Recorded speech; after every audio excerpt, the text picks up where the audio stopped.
Vipi wasendex hapa, welcome to BoxtoBox FPL Show. Na leo nataka tuangalie game week 4. Tumemake transfer moja, uko na maplayers wengine midfield. We want to do some shuffling, I want to give you some midfield options. Hapo defense pia tuangalie potential clean sheets, captaincy pick, alafu we reveal game week 4 team. Before we start, I got a special package from East West Fashions and I wanted to open it for you guys as you're watching. Yeah? Got a special package from East West. It even says 23-24 Premier League. Fire. East West Fashions. But then guys, if you've always wondered, muto happy Jazzy, muto a Jazzy hapa East West. Just open this package of ours. Woo! This package deserves you. Oh wow, there's a note. Oh yeah, Arsenal versus Man U. Check here at the back. They've put Kina Gabriel, and then the other side it's United players. You're invited, East West Fashion's Premier League watch party this Sunday, Arsenal versus United. Oh damn, this is dope. Ooh. Ooh. Degs 41, Declan Rice, Jollof Rice. Yeah, you shall see me rocking this one soon. Just wait. What do you do, baby? Me and my new jersey. And the coach now, Arsenal versus Man U. East West Fashion watch party. East West Fashions, thanks for the hookup. Can't wait to watch Arsenal versus United this weekend in my new jersey. Anyway, wacha tuanze. Game week 4, tumemake transfer moja. We have brought in Gvardiol for Gabriel. Yeah, we waited just a bit too long. Gabriel went down by 0.2. Gvardiol went up by 0.1, so that's a 0.3 difference. That 1 million that we had 2 weeks ago, Imeenda 2 Evo, because we did 0.5 and we got who? Foden. We got in Foden for Trossard, and now we've removed Gabriel for Gvardiol. Just looking at Gvardiol's fixtures over the next few game weeks, you can see that in terms of fixture difficulty, this is from Fantasy Football Hub, by the way, wako na the easiest fixtures. And you expect them to get an 8.1 points in terms of defensive rating. So the highest basically over the next 6 game weeks. So that is a Fulham, West Ham, Nottingham Forest, Wolves, Arsenal, Brighton. Out of those 1, 2, 3, 4, 5, 6 games, they could potentially get even 5 clean sheets. So yeah, good person to have. My first option ilikuanga Diaz, lakini Diaz alikuwa 5.5 I think, so hakuna vile tungemu-afford. Ukiangalia clean sheet potential over the next 6 game weeks, bado Man City wako na the highest potential ya clean sheet against game ya Fulham, West Ham, Nottingham Forest, Wolves, Arsenal, Brighton pia. So yeah, this week we've made one sub. Gabriel out for Gvardiol. Fixtures for this weekend, I think so deadline by the day is Friday, guys, 8:30 p.m. First game of the weekend, Luton versus West Ham. Then Saturday we have 6 games there. I think the pick of the bunch would probably be Brighton versus Newcastle, the primetime game. Your primetime game ya Sato, 7:30. Alafu game ya, of course, Arsenal na United on Sunday. Alafu Liverpool also play Aston Villa. That's also a good game. Unai versus Klopp. Acha tuone vile itaenda. So going into game week 4, there's 2 players I want to discuss in midfield who are potential options when wanaweza kukushindia the next few game weeks wa kuprop up kwa league kiasi. Hawezi shinda league sahi, bado ni game week 4, but unaweza catch up na watu ama unaweza just create a small gap, or just stay within. The key is sahi atujaribu, you're not trying to win the league now. Unajaribu tu maintain or wasi get wase kama wili natakongelea alafu umachwa nyuma. So 2 people natakongelea leo ni James Maddison for Tottenham and Raheem Sterling for Chelsea. Maddison is focal point ya hii attack. Sterling tunajua alitoka na bao 2 na assist. Niliwaambia game ya West Ham alikuwa amechangamka, anaonekana ni kama he's more into the game. So we're just going to compare the 2 players na first of all tutaanza na fixtures zao. So Spurs wanacheza na Burnley, Sheffield na Arsenal next 3 game weeks, and then after hiyo ni Liverpool, Luton na Fulham. So maybe the Arsenal game is the toughest game hapo, but it's a bit of a mixed bag. But seeing that Mseka Maddison ni focal point, it doesn't really matter. He will have a big say in anything that they do, regardless of fixtures. And then Chelsea, obviously, over the next 6 game weeks, possibly team yenye iko na the best fixtures: Nottingham Forest, Bournemouth, Aston Villa, Fulham, Burnley, alafu Arsenal. Tukiangalia attack yao tunaona 9.3, 9.2 in terms of what we expect them to. That's their rating over the next 6 game weeks. So pretty close, as you can see. For Spurs, unaona game ya Spurs, Sheffield at home, Liverpool at home, na Fulham at home, pia Luton. Those are potential games where they can score goals. Na tumeona pia tulikuwa tumesema wata concede bao mob this season. So far they've been solid at the back, so also potentially team yenye unaweza angalia for clean sheets.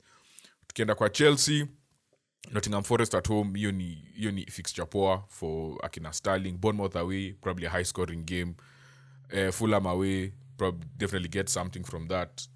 And yeah, their attack is looking improved day by day. Na defense yao bado ni attack yao. So get defender wao, you're not really looking at clean sheets, you're just looking at how they can get you points. By the way, hizi stats zote, vitu zote utaona hapa hivi zimetoka Fantasy Football Hub. Tukiangalia expected, hapa inatupatia 2 stats. So on Fantasy Football Hub unaweza chukua players wawili na unawa compare. So kama sasa compare Sterling na Maddison, unaona kama expected assist yao Sterling is a bit higher. Sorry, Maddison is a bit higher. Maddison ako kwa red, Sterling ako in blue. Maddison ako a bit higher.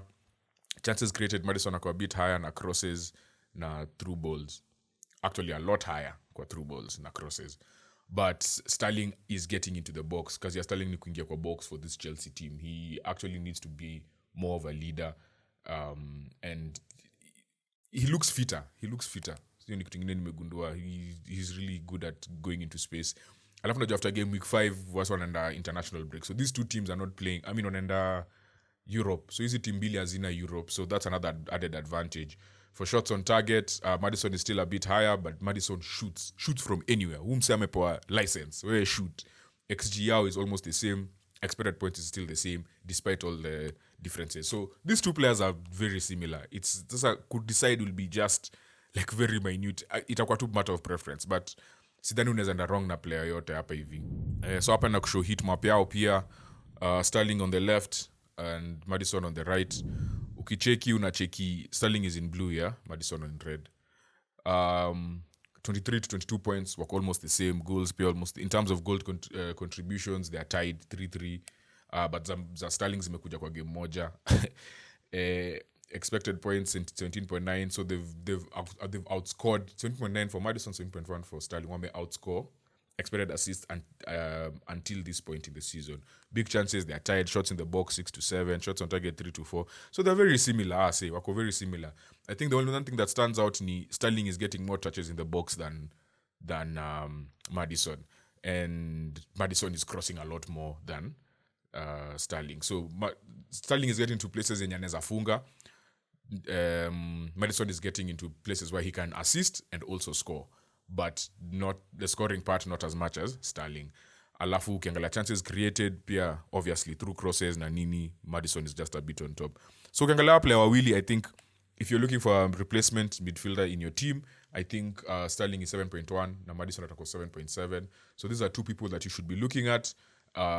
If you're just trying to catch up, or if other people get them before you, kama midfield yako haiperform, umekuwa na Mseka Martinelli, and you're looking to make a change, I think these two are people that you should be looking at, Sterling and Maddison.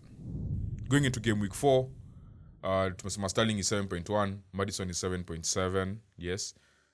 Again, predicted points is 5.3 for Sterling, 5.2 for Maddison. So they're pretty close. I think upper side is just a matter of unazangalia fixture, pengine una player wa Spurs, unataka player wa Spurs, pengine kuna player wengi wa Chelsea. So I think it's a matter of preference with these two over the next 6 game weeks. Lakini they are really good options to have in midfield.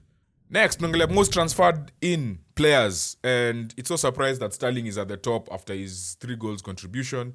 These are as of Wednesday, so in case anything changes, you will see. But as of Wednesday, before game week 4, Sterling and Malo Gusto wako juu, Maddison is in 3rd place, and Udogi. So the top 5-6 actually is Liverpool and Spurs.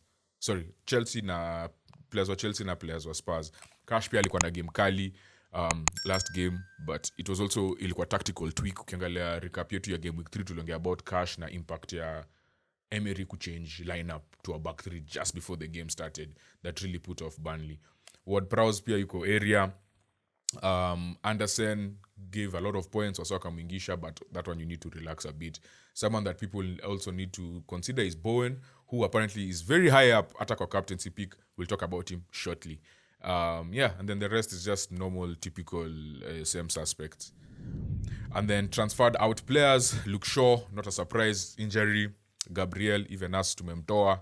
Rashford watu walimtoa, wali overreact, tuliwaambia msi overreact, mrelax kiasi. Joao Pedro, sort of understand why people remove him. He's been benched twice now. Mitoma was a bit of a surprise, but also not too much of a surprise. Unajua Brighton anaenda kucheza sasa Europa League, so unaweza pata Mitoma sasa itakuwa he'll be playing less Premier League minutes, but he's still a very dangerous player.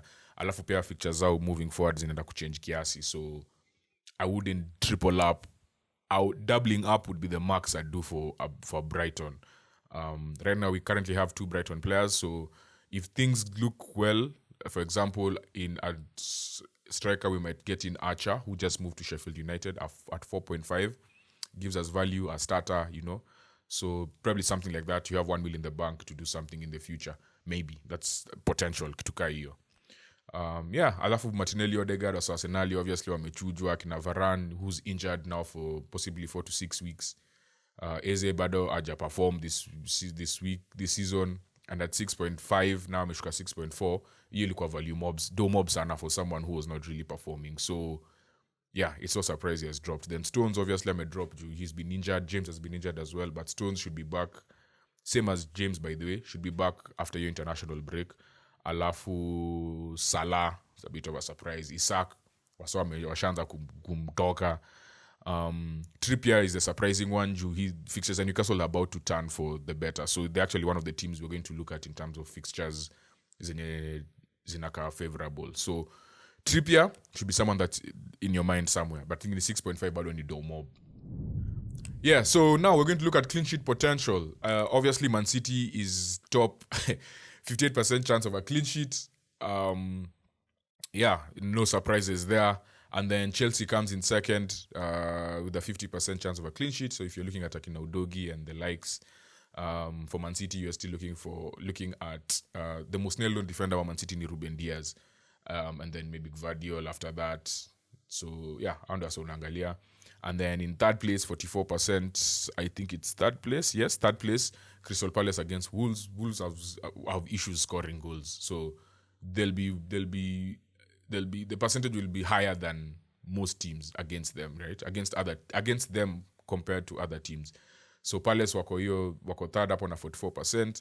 And then obviously West Ham, personally nadhani itakuwa, this for me will be where someone like Ariola will really come through at 4.0. But then Ariola amechukua position in place of Fabianski. So Fabianski sasa ndio sub keeper. So 4.0 ni value kali ya player keeper ka huyo. So that's someone you also need to consider for keepers when you're doing your wild card or something like that.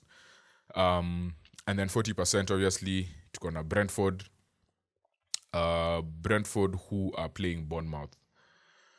Then the bit of a surprising one, near Everton away to Sheffield, 36% chance of a clean sheet. And then Liverpool, Arsenal, 33. Those ones you can't. I think Aston Villa and United, Liverpool and Arsenal all have potential to score goals. So, Apple clean sheet will be a bit difficult to predict. Then in terms of players, teams that can score 2+ goals, I think Man City, Chelsea, Liverpool and Arsenal this week, game week 4, have the highest potential for those. Captain picks, game week 4. So, I think this time we'll do something a bit different. Nataka nionyeshe Fantasy Football Hub, there's a feature where unaweza sort players na predicted points this week. So this week, the players wamekuwa predicted kupata the most points, top 6, ni Haaland, Salah, Foden, Nick Jackson, Mbeumo na Saka. Haaland at 9.2, na Haaland amekuwa kwa top the whole season. It's Haaland, tunajua. Salah at 6.3 at Aston Villa at home. In a predict, Salah would be the player to get the second most points this week. Foden in third place after tulim captain na akatufanyia mambo na Pep kumbench, Pep roulette. this is someone who he has potential but pengine hataanza. So story ya Foden mazi, we learned our lesson. Then Nick Jackson, obviously Nottingham Forest is a good fixture for a striker right now. They concede some very damn goals, and Nick Jackson na yo pace yake, yo back three that is what you need against a back three, just running from the channel. So na Sterling, this one they'll cause havoc. Then Mbeumo obviously at 5.5, alafu Saka, who's playing Man United at home.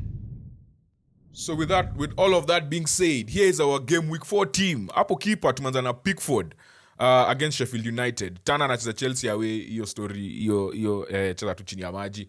Chilwell, Estupiñán na Gvardiol wako nyuma.